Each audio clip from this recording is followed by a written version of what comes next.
नमस्कार। Between the lines with Niranjan में आपका स्वागत है। आज हम बात करेंगे पश्चिम बंगाल में किस तरह से ममता बनर्जी फंस गई हैं। जो ईडी की रेड हो रही थी और रेड के में जिस ढंग से वो घुसी और फाइलों को ले गई, मोबाइल, लैपटॉप और बाकी कागज तो ले ही गई। उसमें राजीव कुमार जो हैं वो डीजीपी, वो भी वहां थे, इसमें मदद कर रहे थे। और मनोज वर्मा जो कोलकाता पुलिस आयुक्त हैं, ये भी।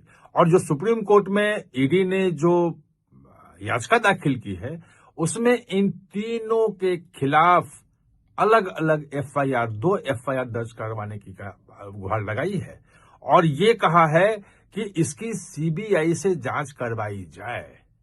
कोई कोलकाता में घटना भले हुई हो, लेकिन कोलकाता पुलिस कमिश्नर और डीजीपी अगर पश्चिम बंगाल के उसमें शामिल है तो जांच तो सिर्फ सीबीआई ही कर सकती है। ये अब जो है ममता बनर्जी इसमें पीछे हटते हुए नजर आ रही हैं। पहली बार ममता बनर्जी बैकफुट पे हैं और वो ये कह रही हैं कि वहां पे एक मुख्यमंत्री के नाते वो नहीं गई थी, क्योंकि अगर एक मुख्यमंत्री के नाते अगर ईडी सेंट्रल एजेंसी के कार्रवाई में दखलंदाजी होती है तो वो बहुत गंभीर मामला बन सकता है।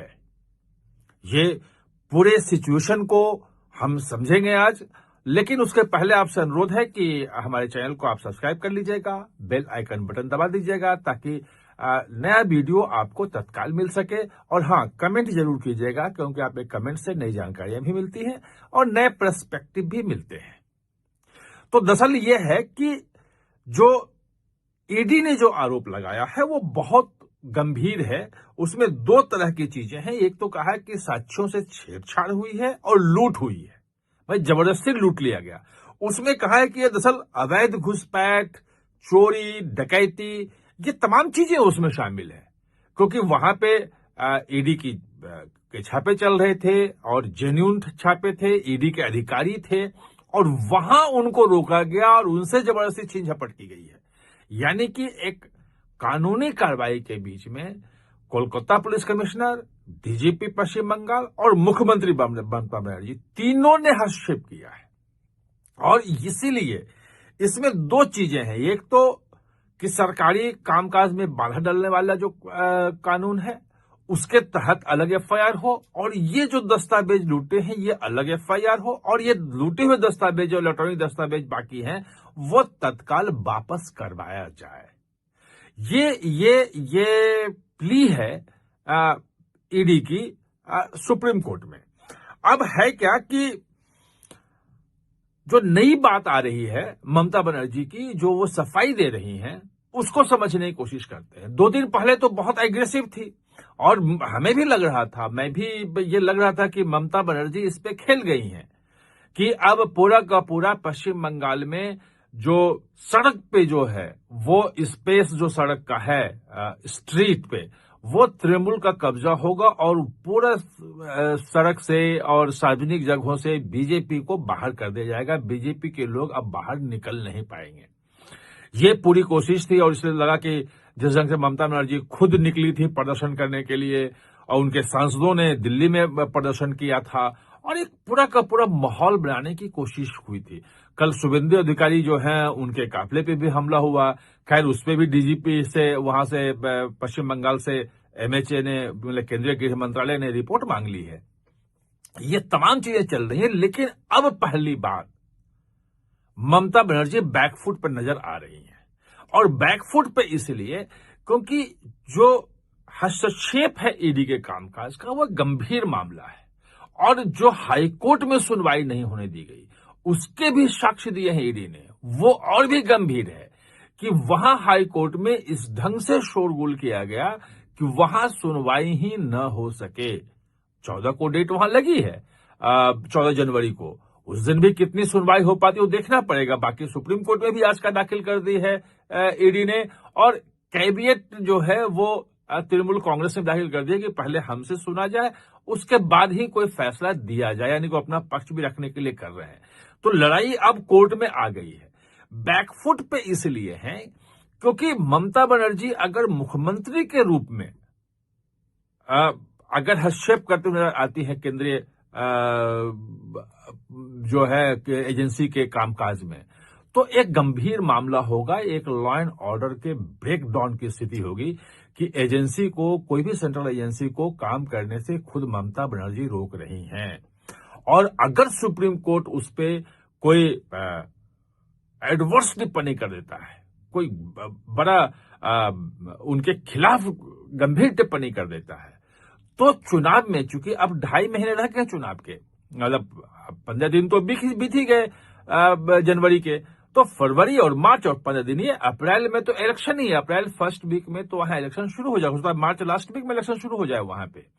तो अब 2.5 महीने का लगभग समय बचा हुआ है पश्चिम बंगाल में। तो ऐसे में सुप्रीम कोर्ट की कोई भी टिप्पणी मुख्यमंत्री ममता बनर्जी पर भारी पड़ सकती है।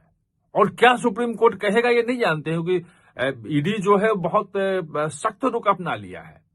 तो अब वो कह रही है ममता बनर्जी कि मैं एक मुख्यमंत्री के रूप में नहीं थी, मैं वहां गई थी एक मुख्यमंत्री के रूप में नहीं, हमारी पार्टी से जुड़ा हुआ आईपैक है और हमारी पार्टी का पूरा जो है सोशल मीडिया, मतलब इंटरनेट मीडिया कह लें, वो सब कुछ देख रहा है वहां पे।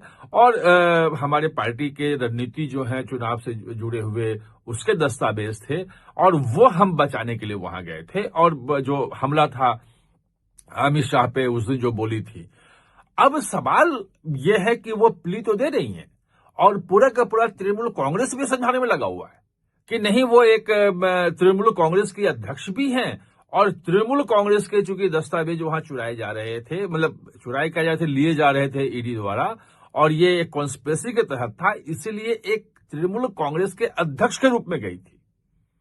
सवाल यह है कि तृणमूल कांग्रेस के अध्यक्ष रूप में अगर वो गई थी, तो डीजीपी पश्चिम बंगाल किस हैसियत से वहां पे गए थे, जो कोलकाता पुलिस कमिश्नर हैं वो किस हैसियत से वहां गए थे। भाई, मुख्यमंत्री को के रूप में जो उनको सिक्योरिटी मिली हुई है ममता बनर्जी को, वो सिक्योरिटी तो ठीक है, लेकिन सिक्योरिटी भी अंदर के प्रेमिसेस में जाए, डीजीपी वहां जाए, ये बात सुप्रीम कोर्ट में टिकेगी नहीं। वो जो समझ रही हैं कि इस पूरी दुनिया बेवकूफ है और हम पॉलिटिक्स जो कर रहे हैं वो बिल्कुल सही है, तो ये नहीं चलेगा। जो हुआ है वहां पे वो निश्चित रूप से लॉ एंड ऑर्डर के ब्रेकडाउन की सिचुएशन है कि केंद्रीय एजेंसी को अपना काम करने से वहां की मुख्यमंत्री, डीजीपी और खुद पुलिस कमिश्नर, ये तीनों रोक रहे हैं और तीनों सेंट्रल एजेंसी से जबरदस्ती फाइलें, लैपटॉप, मोबाइल ये सब छीन रहे हैं और व्हाट्सएप ग्रुप बना करके उसमें मैसेज दे करके कि सुप्रीम हाई कोर्ट में सुनवाई न हो उस दिन, इतना हंगामा कर दो, और नहीं हो पाया।